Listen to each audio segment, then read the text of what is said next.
Hi, this is Chimes Media and I'm James Williams. Okay, all sorts of things happening as usual in the world today.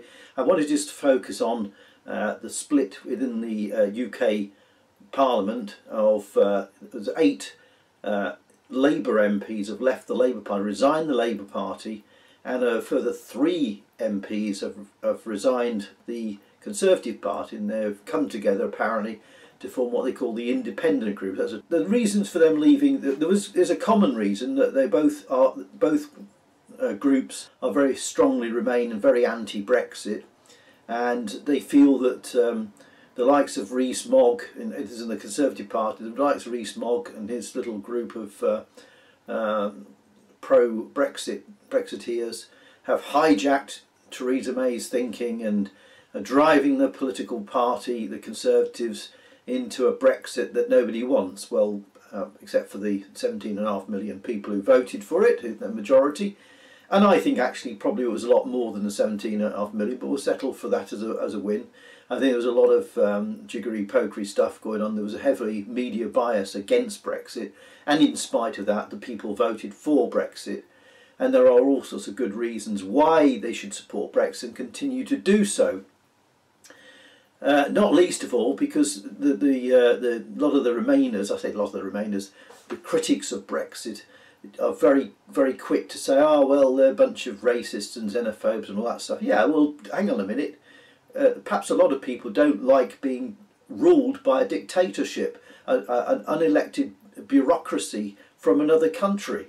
Maybe that's what they wanted to get out of. That's what people thought of.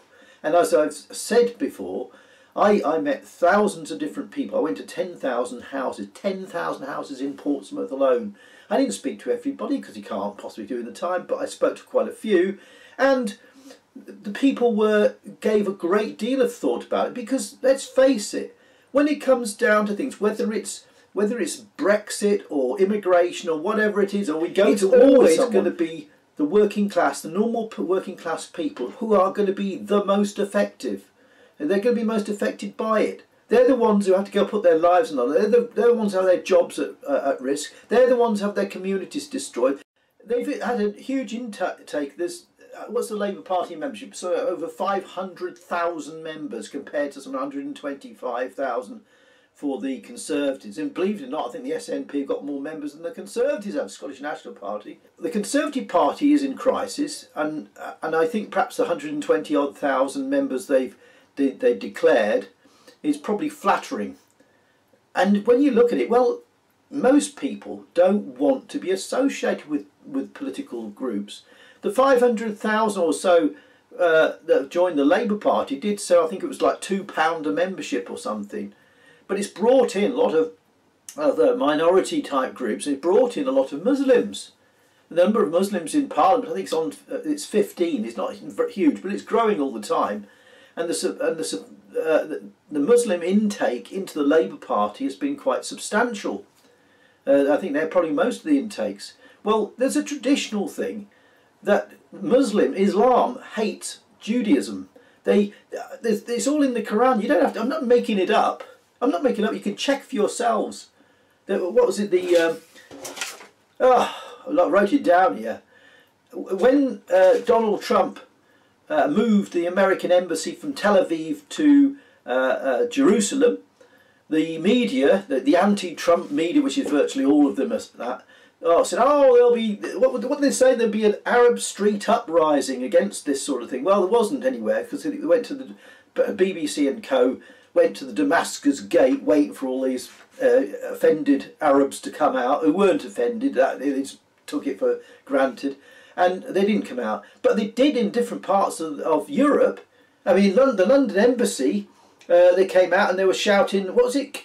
Remember Khayabar, or was it Khayar?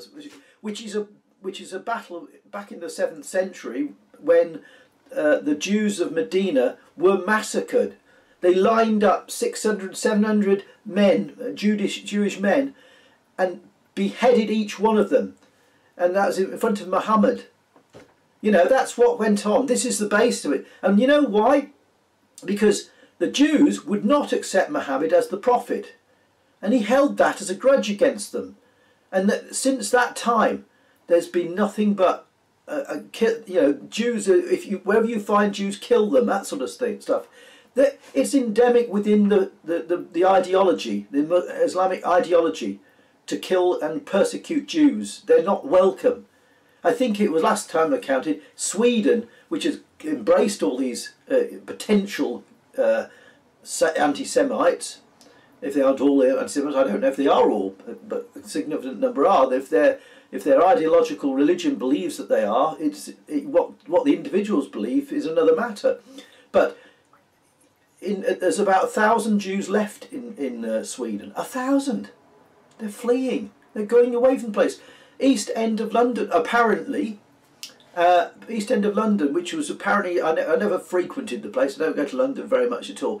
But it used to be, gay nightclubs, and there were Jewish shops and all. They're all going. They're all disappearing. Why is that? Lack of trade? Or is it they're feeling pressured, socially pressured by people who don't want them, or don't approve of them? Yeah, well, there's lots of things going on that we're not told because the media don't tell you anything. They don't tell you a damn thing. One of the Labour MPs, Joan Ryan, Right Honourable Joan Ryan, she's been a Labour Member of Parliament for donkey's years, but she wrote a very damning letter about Jeremy Corbyn's Labour Party. She says, I cannot remain a member of the Labour Party while its leadership allows Jews to be abused with impunity and the victims of such abuse to be ridiculed, have their motives questioned and their integrity called into doubt. Right, this is what it is. She says, I cannot remain a member of the Labour Party while its leadership singles out for demonisation and delegitimisation the world's only Jewish state. And I cannot remain a member of the Labour Party while this requires me to suggest that I believe Jeremy Corbyn, a man who has presided over the culture of anti-Jewish racism and hatred for Israel, which now afflicts my former party. Labour leadership has pledged action against anti-Semitism for 3 years. At every turn it has resisted, ignored and snubbed the legitimate demands of the Jewish community made through their representative institutions. Instead, it has offered whitewash reports.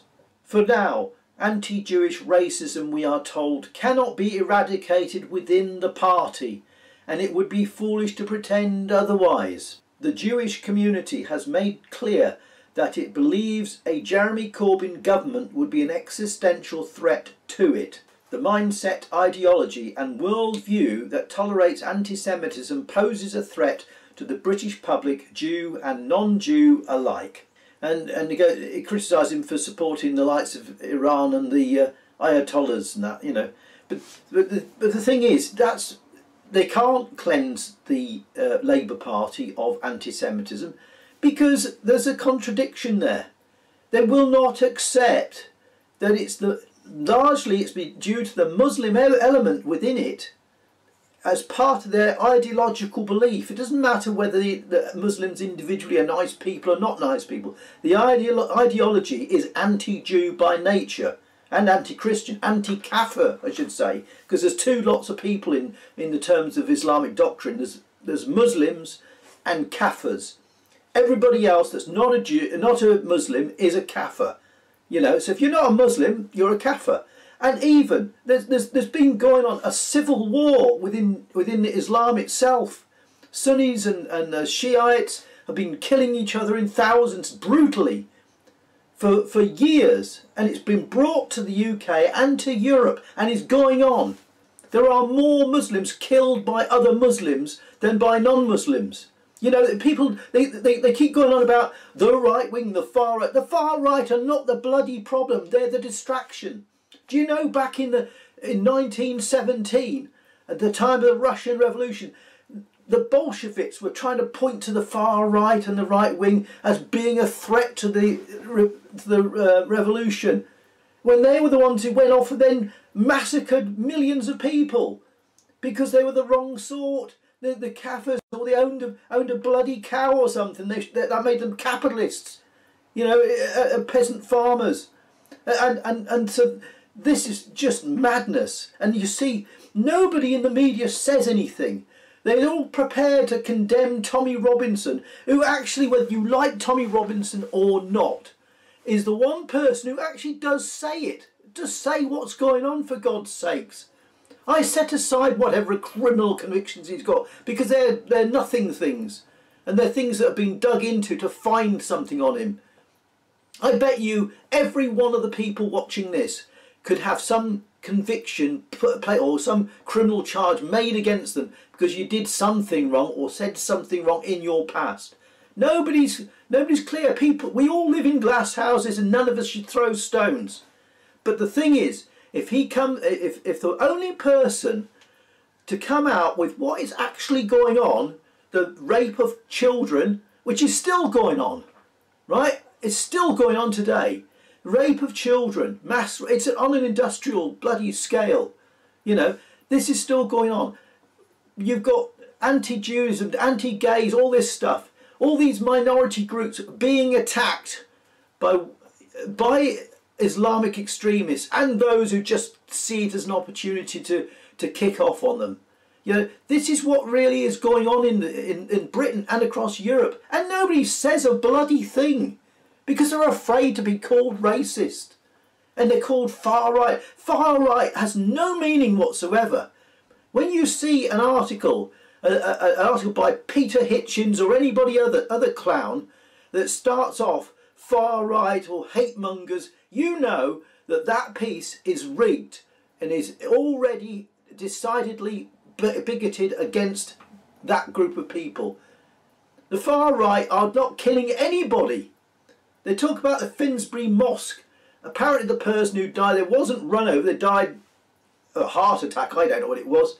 But that person was one guy. And he wasn't even associated with Tommy Robinson, but they all latch onto this. There's no sort of don't look back in anger, you know, on that incident. Oh no, and Joe Cox, oh yeah, well he was bloody, we don't even know if he was the killer. They think he is, but I don't know. But it doesn't make anything right. And what they're doing is they're ratcheting up and ratcheting up. And I looked at Baroness Worsey, who's I actually met her once or maybe twice, I don't know, it was a few years back. And she went and did her little rant about 2013 about Muslims and the mythology about it and that sort of thing. And she goes and points the finger at the right wing. You know, I've written to my MP and I said, you know, these having a go at the alleged right wing, which is anyone that doesn't agree with you, it just devalues the whole term. It means that, you know, the real people who are racist, the real fascists, if you like, whatever it may be, and I have to point out the fascism.